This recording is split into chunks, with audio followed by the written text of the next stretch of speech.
Hey everyone and welcome to Geeksvana. Today I'm going to be interviewing Dr. Larch Maxey, who has spent the vast majority of his academic and personal life working towards the cause of ecological change and awareness. We will all remember the protests which brought central London to a standstill run by the group Extinction Rebellion. The disruption was significant and it appeared to gain traction both politically and with the general public. Since then, a splinter group of Extinction Rebellion have created an action group they call Heathrow Pause. Their action will entail flying drones within the exclusion zone around Heathrow Airport in an attempt to stop air traffic in the area completely. Geeksvana is your drone channel, providing news, reviews, flights, interviews and much more. This will start on Friday the 13th of September and will continue for as long as they have drone pilots free from police custody.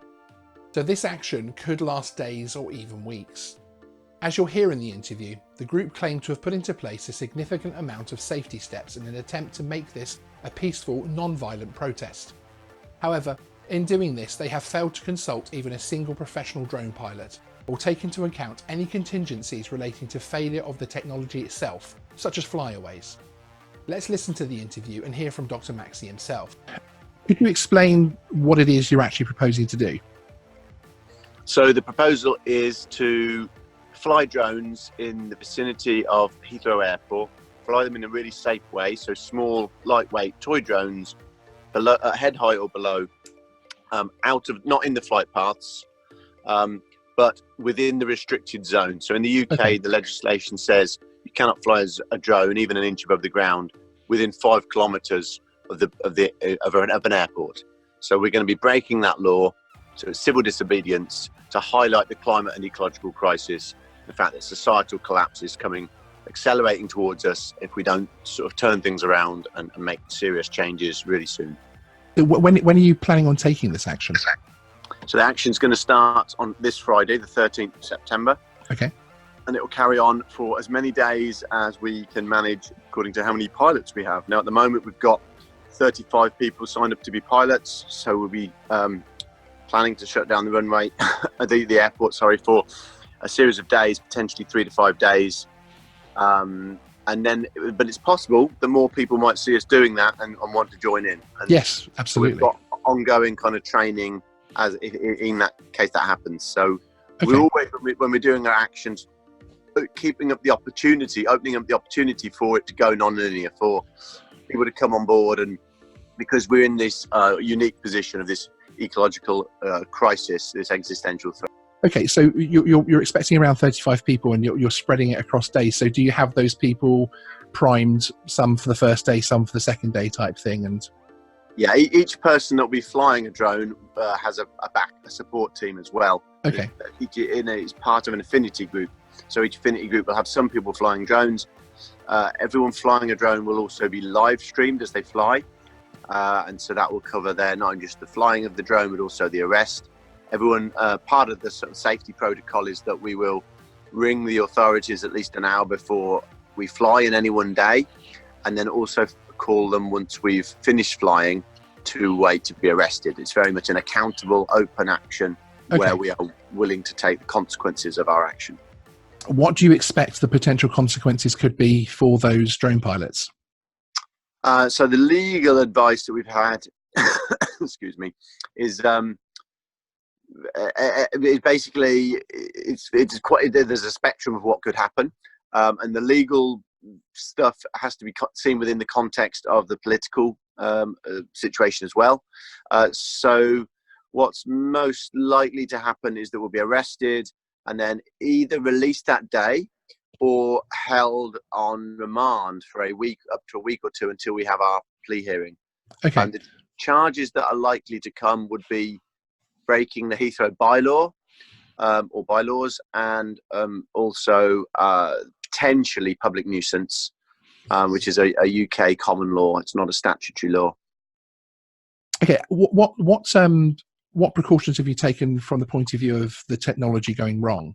Obviously, these are remote controlled aircraft. As any drone user that watches my channel knows, we always have many technical issues.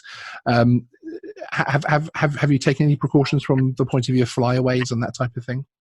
Well, the basic the action is that we're just flying a drone within a few feet of us. You know, it's really the drone flying itself is very minimal, very basic. So yeah, basically if we so it's not going to be, you know, it's going to be head height or below and just a few feet from us. Okay. So it's unlikely at that height there'll be, like, you know, excessive strong gusts of winds that are going to take it away. Okay. We would simply you know, just turn things off to make sure that, you know, if anything goes wrong, we just basically stop the flying of the drone until you know, whatever happens is resolved, and then we can fly it again. Some of us will have backup drones, and there is a talk for some people of tethering the drone to themselves as well, or to a peg in the ground. So those are options we're also looking at. Okay, because obviously there is the technical side of things where the drone could lose signal with the controller, especially with the cheaper toy drones, and then you'd have what us droners call a flyaway, and the drone could obviously, you know, a lot of drones don't just sit there; they do literally take their own path and fly away. So hopefully the idea of tethering will be a popular one, because obviously that would of course stop that. So that's, I didn't really, because I'm quite new to this. There was one person in the group that's got a bit of familiarity with drones, but just from the little time I've started practicing now in the preparation for the weekend, I know I understand what you mean. Okay, so that's something we need to consider a bit more carefully then. Yeah, thank you. Yes, because one thing I would look for in particular is whether or not the drones have an emergency cutoff button, which again some of the cheaper drones probably won't have. Now, in one of the videos on your YouTube channel, one of your colleagues states that Heathrow Pause is working with Heathrow Airport. What form does this take? So we've told them 6 weeks in advance that we'll be doing the action, and we've been inviting them to enter into kind of conversation with us since then. We did have a meeting with them, not last Friday, the Friday before, so a week last Friday, to discuss the plans and what their response might be. So it's in that kind of sense of there's an ongoing conversation with them, and we're keen. Like, we basically I guess how we see it is that there's an existential threat. We face the risk of extinction as a species, societal collapse, the loss of our nation. So in all of those things, we're in it together. It's not like there's Heathrow Airport, the bad guys, and then there's us, it's the good guys. It's like we're all in this together. We're all facing this existential threat.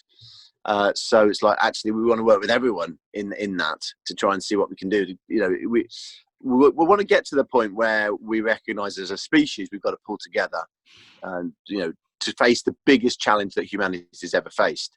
And so from that perspective, it's like, okay, how can we start to work together? I mean, you know, at the moment, my sense is that they're still very much locked into the business as usual model, which I can understand. But the science is very clear. Overall, business as usual is the greatest threat we face, and it's pushing us towards oblivion. So we have to change that.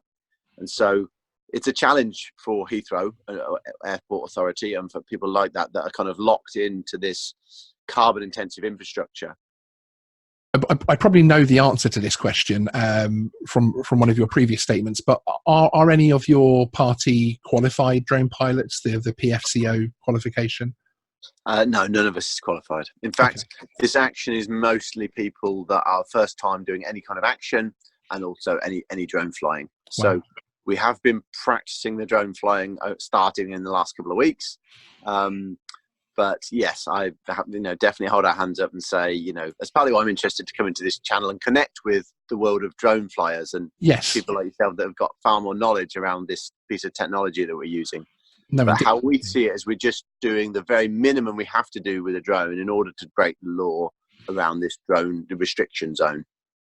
Do you know how quickly you would be able to ground aircraft should the issue occur? Because obviously if there is something like an aircraft in difficulty that has to land there, every second will count.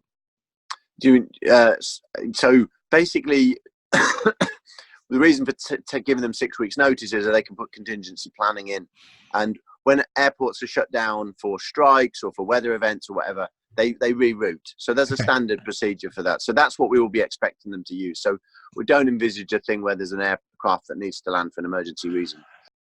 And what account have you taken for emergency service aircraft, such as air ambulances and that type of thing? Because again, those are aircraft which even though you're flying at head height, from the point of view of following their own protocols and legalities, they won't want to fly in that area. But of course, notice of an air ambulance coming your way is extremely short normally. It's actually for us droners, you normally hear it before you see it on any of your apps or anything. So have you taken any steps to watch for air traffic at all? So again, what we usually do with these sort of actions is we have a point of contact, and that's the point of contact to all the emergency services. So that we would that's what we'd be hoping to have in place. But my only sort of query and perhaps advice as well would be that air ambulances, similar to the military, won't necessarily use the same protocols as Heathrow Airport. So the wider emergency services, an air ambulance needed in downtown Stanwell, they're going to fly straight there. What reaction have you received from the drone community, if any? Have you had any contact from anybody, manufacturers or anything of that nature, asking you not to do this? No, we haven't. I did, when we were first coming up with the idea, I did have the idea of reaching out to some of the sort of drone artists that fly, that create these incredible videos, and see if they would support, if there's any way of linking in. But I do see there have been some drone enthusiasts commenting on some of our social media and that sort of thing with concerns, and so that's partly why I was keen to come, and take up your invitation to come and speak today, because I think it's important we speak to each other and we have these conversations and we hear that perspective and take it on board. I mean, within Extinction Rebellion, as you may know, there was a big, long discussion around this action, yes, which led first to the delay of the action and sort of hot pausing of the pause, and then to the kind of decision that it wouldn't be an Extinction Rebellion action; it's independent of Extinction Rebellion. And obviously, drone versus aircraft is a little bit of a hot topic. I presume that's one of the reasons why you chose drones as in this form of protest.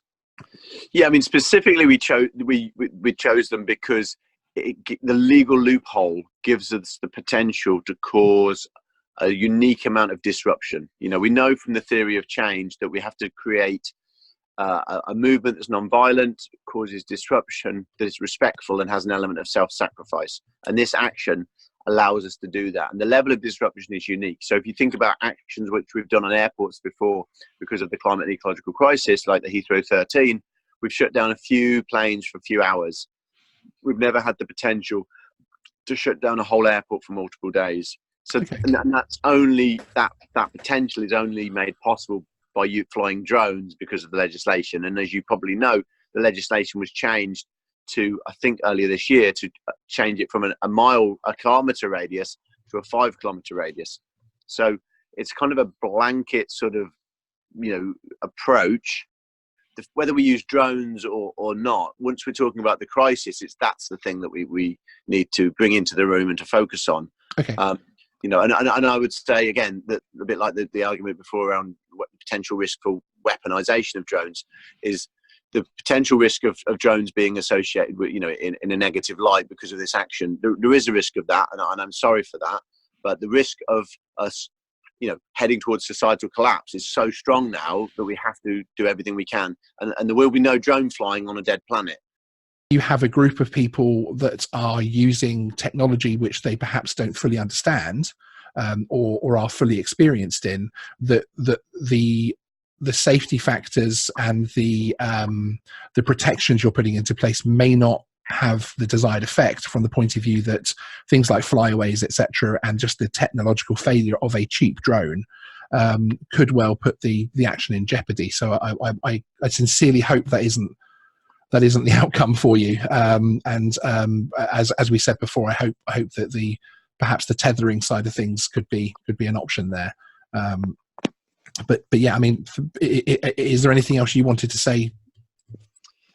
Just to mention that we've got these 3 demands as part of our action. So the first demand is that the government tell the truth about the climate and ecological emergency and use all of the power at its disposal to educate all of us around the emergency of this and how serious and urgent it is. Secondly, that the government commit to going zero carbon by 2025 at the latest, and reversing biodiversity loss. And as part of that, scrapping infrastructure projects which go the other way. So infrastructure projects like expanding Heathrow, Yes. expanding other airports, HS2, fracking, road building. So we need to stop those projects. And then the third and final demand is that we have a citizens' assembly of ordinary people like us, which will help to shape the policies of how we go zero carbon. So there's a number of ways we could get there. The solutions exist. We need a citizens' assembly of ordinary people to decide the best way, because actually it will be a fairer society with a better quality of life if we do it the right way. And I only really trust the citizens' assembly to that. Okay.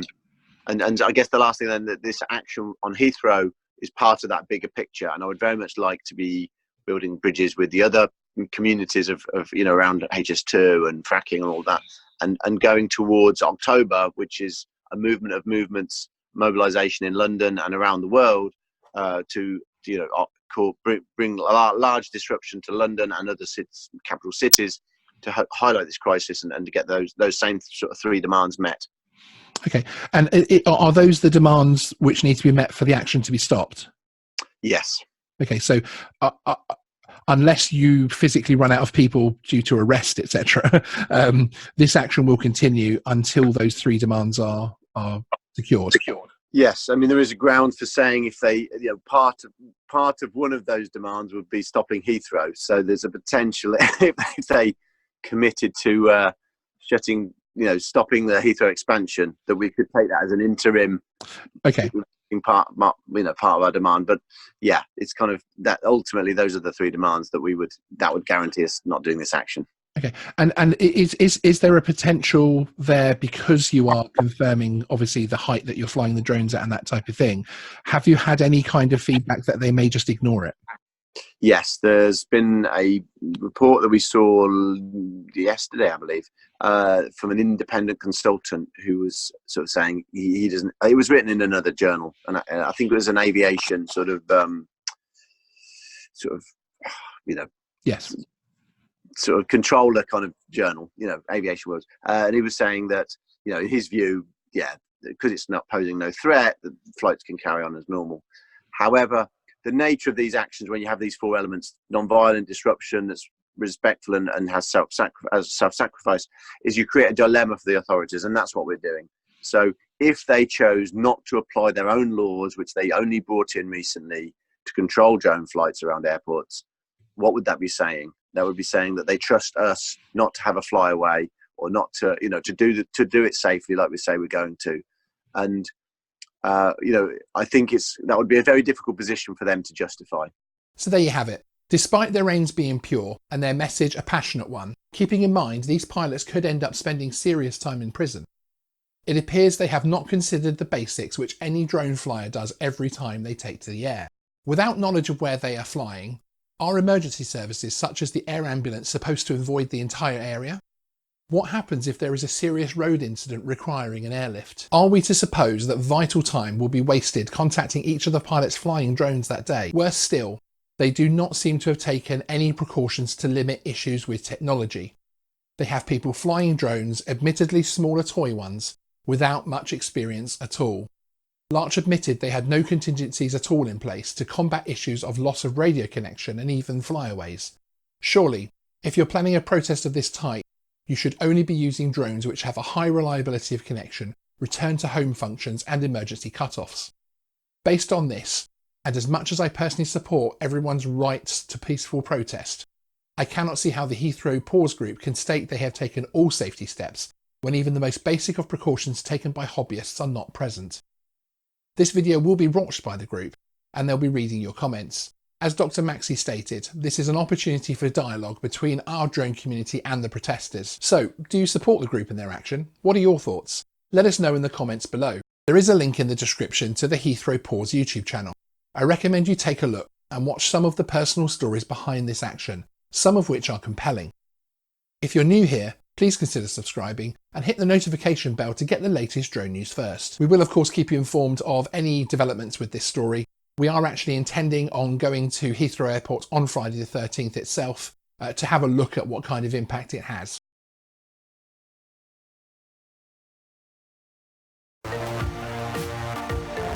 Please remember to like and subscribe.